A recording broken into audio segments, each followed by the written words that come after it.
அனைவருக்கும் வணக்கம். இன்று நாம் பார்க்க இருக்கிற தலைப்பு அடிப்படை இலக்கணம் 6ஆம் வகுப்பில் பருவம் 3ல் இயல் 1 பார்க்க இருக்கிறோம். அதுக்கு முன்னாடி ரொம்ப முக்கியமான ஒரு அறிவிப்பு. திஸ் வீடியோ ஸ்பான்சர்ட் பை பைமோட்டோ மொபைல் ஆப். ஆன்லைன் பர்ச்சேஸில் வீட்டுக்கு தேவையான அனைத்து பொருட்களையும் நீங்கள் வாங்கி மகிழலாம். இன்றைக்கி நாம் காணொளியில் மிக முக்கியமான பகுதியில் 6ஆம் வகுப்பு 3ஆம் பருவம் இயல் 1 அதில் பார்த்திங்கன்னா அடிப்படை இலக்கணத்தில் 4 வகை சொற்களை தான் பார்க்க போகிறோம். ஏற்கனவே பல காணொளிகள் அடிப்படை இலக்கணத்தை பற்றி நாம் பார்த்துருக்குறோம். அதில் இன்றைக்கி நாம் பார்க்க இருக்கிற தலைப்பு மிக முக்கியமான தலைப்பு அடிப்படை இலக்கணம். 4 வகையான சொற்கள் தமிழில் இருக்குது. என்னென்ன இருக்குது? தமிழில் சில எழுத்துக்கள் தனித்து நின்று பொருள் தரும். ஒன்றுக்கும் மேற்பட்ட எழுத்துக்கள் தொடர்ந்து வந்து பொருள் தரும். இதுபோல் பொருள் தரக்கூடிய சொல்ல தான் சொல் அப்படின்னு நம்ம சொல்கிறோம். சில எழுத்துக்கள் தனித்து நின்று பொருள் தரும். ஒன்றுக்கும் மேற்பட்ட எழுத்துக்கள் தொடர்ந்து வந்து பொருள் தரும். இதுபோல் பொருள் தரக்கூடிய சொற்களை தான் சொல் அப்படின்னு நம்ம சொல்கிறோம். இதில் எடுத்துக்காட்டுக்கு உதாரணத்துக்கு ஈ தனித்து வந்து பொருள் தருது. பூ தனித்து நின்று பொருள் தருது. மை தனித்து நின்று பொருள் தருது. கல், கடல், தங்கம் இதெல்லாம் ஒன்றுக்கும் மேற்பட்ட எழுத்துக்கள் சேர்ந்து வருது. கல் 2 எழுத்து, கடல் 3 எழுத்து, தங்கம் 4 எழுத்து.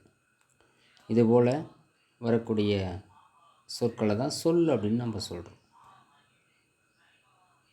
இலக்கணத்தில் அடிப்படையான சொற்கள் பெயர்ச்சொல், வினைச்சொல், இடைச்சொல், உரிச்சொல். டிஎன்பிசி, டெட்டு,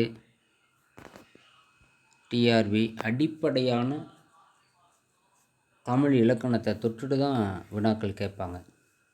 இது இல்லாமல் வினாக்கள் கிடையாது. இதில் தெளிவாக இருந்தோம்னா கண்டிப்பாக கேட்கக்கூடிய ஒரு வினா 2 வினாவை நம்ம சரியாக பதில் அளிச்சிடலாம். இலக்கண அடிப்படையில் பார்த்திங்கன்னா பெயர்ச்சொல் அப்படின்னாவே ஒன்றன் பெயரை சொல்லக்கூடிய சொல்லுக்கு பேர் பெயர்ச்சொல். ஒரு பெயரை இப்போ பாரதி அப்படிங்கிற ஒரு பெயரை குறிப்பிடும், அது பெயர்ச்சொல். பள்ளி ஒரு ஸ்கூலை குறிக்கிறது, பள்ளியை.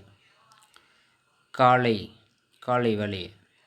கண் நம்மளுடைய கண். நன்மை நல்லது. ஓடுதல் ஓடக்கூடிய செயல். இதுபோல் ஒரு பெயரை குறித்து வரக்கூடியதெல்லாம் பெயர் சொல் தான். பொருத்துக்களை கேட்கலாம், ஒரு மதிப்பெண்ணில் கேட்கலாம். ஒரு மதிப்பெண்ணில் கண்டிப்பாக கேட்டிருக்கிறாங்க. பொருத்துக்க மாதிரி கேட்டது பெயர் சொல், வினை சொல்லுது, உரி சொல்லுது அப்படின்னு கேட்டிருக்கிறாங்க. கூற்று காரணம் அதில் கூட கேட்குறதுக்கு வாய்ப்புகள் உண்டு. வினாக்கள் எப்படி வேணாலும் கேட்கலாம். அவங்க எடுக்கிறதா முக்கியமான வினா. நம்ம எப்படி தான் கேட்பாங்க, இதெல்லாம் முக்கியம் அப்படின்னு நம்ம படிச்சுட்டு போவோம். அதை கேட்டிருக்கவே மாட்டாங்க. சம்மந்தமே இருக்காது அந்த வினாவை கேட்டுருவாங்க. அப்போ டிஎன்பிசிலேயோ டிஆர்பிலேயோ அவங்க எடுக்கிறது தான் முக்கியமான வினா. போன தடவை நெட்டில் கூட அதை கேட்டிருந்தாங்க. இப்போ அடுத்தது நெட்டுக்கு 11ஆந்தேதி லாஸ்ட் டேட்டு. யூஜிசி நெட் எழுதுகிறவங்க அப்ளை பண்ணிவிடுங்க 11ஆந்தேதிக்குள்ளே. பேசிக்கு தான், ஆனால் இருந்தாலும் நமக்கு அது தடுமாற்றத்தை குறித்திடும் அந்த தேர்வு நேரத்தில். அதனால் தமிழை தகுதி தேர்வாக கொண்டு இருக்கிற அத்தனை நண்பர்களுக்கும் இது பயனுள்ளதாக இருக்கும். அந்த காணொளிகளை தொடர்ச்சியாக பார்த்துட்டே வாங்க. இதுக்கு முன்னாடி நிறைய அடிப்படை இலக்கண பகுதிகள் போட்டிருக்கிறோம், பாருங்கள். அடுத்தடுத்த தேர்வுகள் இப்போ டிஎன்பிஎஸ்சி கூட பார்த்திங்கனாக்கா ஆனுவல் பிளான் விட்டாங்க. கண்டிப்பாக அடுத்தது குரூப் 4 குரூப் 2 இருக்குது. அடுத்து நெட்டு வந்துட்டுருக்கு. அடுத்தது பிஜிடிஆர்பி வர்றதுக்கு பிரகாசமான வாய்ப்புகள் இருக்குது. அடிப்படையான விஷயங்களை தெரிஞ்சுக்கிட்டு போனீங்கன்னா கண்டிப்பாக நல்லா தேர்ச்சி அடைஞ்சிடலாம். இப்போ பெயரை குறித்து வரக்கூடிய சொல் பெயர் சொல். அடுத்து வினை, ஒரு செயல். அந்த செயலை குறித்து வந்து அது பேர் வினை. இதெல்லாம் வா, போ, இது ஒரே எழுத்து தான், ஆனால் இருந்து பொருள் தருது. இப்போ எழுது, விளையாடு, பல எழுத்துக்கள் சேர்ந்து நடக்கக்கூடிய ஒரு செயல். வினை என்னும் சொல்லுக்கு செயல் என்று பொருள். செயலை குறிக்கும் சொல் வினைச்சொல். வினை என்னும் சொல்லுக்கு செயல் என்று பொருள். செயலை குறிக்கும் சொல் வினைச்சொல் அப்படின்னு சொல்கிறோம். வா, போ, எழுது, விளையாடு, இதெல்லாமே நம்ம வினைச்சொல் தான். அடுத்தது இடைச்சொல். இடைச்சொல்லை பொறுத்த வரைக்கும் பெயர் சொல்லையும் வினைச்சொல்லையும் சார்ந்து வந்து அது பேர் இடைச்சொல். இது வந்து தனித்தல இயங்காது. தந்தையும் தாயும், உம்முகிதி, மற்றொருவர், மற்று, திருக்குறளை, ஐ, இந்த மாதிரி இடையில் வந்து பெயர் சொல்லையும் வினைச்சொல்லையும் சார்ந்து வந்து பொருள் தரும். அப்படி இருந்தால் அதுக்கு பேர் இடைச்சொல் அப்படின்னு அர்த்தம். இதெல்லாம் வினாக்கள் கேட்டிருக்கிறாங்க. டிஎன்பிசியில் அடிக்கடி கேட்டிருக்காங்க. இந்த 4 வகையாக சொற்களில் கண்டிப்பாக ஒரு வினா உண்டு. உரிச்சொல், பெயர்ச்சொல், வினைச்சொல் ஆகியவற்றின் தன்மையை மிகைப்படுத்தக்கூடியது பேர் தான் உரிச்சொல். சிறப்பித்து வரக்கூடியது போலலாம் உரிச்சொல். மா, தவ, நனி, உரு, இந்த மாதிரிலாம்.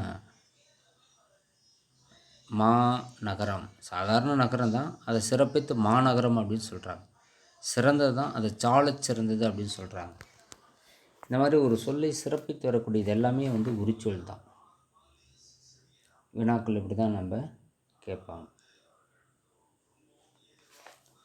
பெரும்பாலும் இந்த அடிப்படையான பயிற்சியிலையும் பார்த்துட்டிங்கன்னா போதும். இப்போ வளவனும் தங்கையும் இதில் என்ன இருக்குது? உம்முகிதியில் இடைச்சொல் இருக்குது. அடுத்து மாநகரம், அதில் வர உரிச்சொல் இருக்குது. நாள்தோறும் திருக்குறளை படி, படிங்கிறது வினை, திருக்குறளை ஐங்கிறது இடைச்சொல். அதே மாதிரி ஏழைக்கு உதவுதல் சாலச் சிறந்தது உரிச்சொல். அதே மாதிரி கீழே பாருங்களேன், மக்கள்மை தீண்டல் உடற்கின்பம் மற்றுங்கிறது இடைச்சொல்.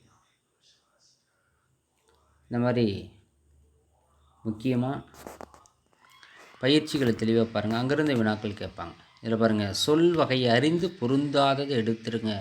இதெல்லாம் ரொம்ப ரொம்ப முக்கியமான பயிற்சி தான். தேர்வில் அதிகமாக கேட்கக்கூடிய ஒரு பகுதி. This videos sponsor by Biomoto mobile app. இதில் வீட்டுக்கு தேவையான பொருட்கள் எத்தனையும் நம்ம வாங்கிக்கலாம். பயிற்சிகளை பார்க்க தவறாதீங்க. அந்த இலக்கண பகுதிக்கு பின்னாடியே பாருங்கள், கண்டிப்பாக இருக்கும். இதில் பாருங்களா, சொல் வகையை அறிந்து பொருந்தாத சொல்லை வட்டமிடுக, இப்படி கேட்டிருக்கிறாங்க டிஎன்பிசியில். இதில் என்ன பொருந்தலை? இப்போ ஐ அப்படின்னு இல்லை, மற்று, கு, இதை விட படித்தாள் என்பது தான் பாருங்கள் வித்தியாசமாக இருக்குது. ஐ, மற்று, கு, இதெல்லாம் என்னது? இதெல்லாம் வந்து பார்த்திங்கனாக்கா இடைச்சொல். ஆனால் படித்தாள் என்பது பாருங்களேன் ஒரு முழுமையான வினைச்சொல். அடுத்து மதுரை, கால், சித்திரை, இதை விட ஓடினான் அப்புறம் அந்த வினைச்சொல். படித்தாள், ஓடினாள். அதில் இங்கே பாருங்கள், சென்றாள், வந்த, நடந்து, இதெல்லாமே வினைச்சொல். ஆனால் சித்திரை என்பது காலப்பெயர் வேறு. அடுத்து மா என்பது சிறப்பு உரிச்சொல். ஐ, உம், மற்று, இதெல்லாம் பாருங்களேன் இடைச்சொல். இந்த மாதிரி தான் நம்ம வந்து வினாக்கள் கேட்பாங்க. அதனால் இந்த பயிற்சிகள் எல்லாமே தெளிவாக கொஞ்சம் பாருங்கள். இப்போ சொற்கள் 4 வகை தான். பெயர்ச்சொல், வினைச்சொல், இடைச்சொல், உரிச்சொல். பெயரை குறித்து வந்தால் பெயர்ச்சொல், வினையை குறித்து வந்தால் வினைச்சொல். இரு சொல்லையும் இணைத்து வரக்கூடிய பெயர் சொல்லையும் வினைச்சொல்லையும் சார்ந்து வரக்கூடியது இடைச்சொல்.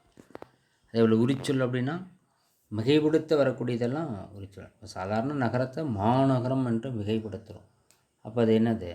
அதான் உரிச்சொல். இந்த மாதிரி தான் வினாக்கள் கேட்டுருவாங்க. அடிப்படையான விஷயந்தான் அப்படின்னு நம்ம அசால்ட்டாக போவோம். அங்கேருந்து நம்ம வினாக்கள் தடுமாற்றம் வந்துடும். அதனால் தொடர்ந்து அரசு பணிக்காக இடைவிடாது படிச்சுட்டு இருக்கிறவங்க தொடர்ந்து இந்த காணொளிகளை பார்த்துட்டே வாங்க. இதுக்கு முன்னாடி போடப்பட்ட காணொளிகளை பாருங்கள். அடுத்தடுத்த காணொளிகளில் உங்களுக்கான அடிப்படை இலக்கணத்தை போடுறோம், பாருங்கள். நன்றி, வணக்கம். This video is sponsored by Buymoto mobile app.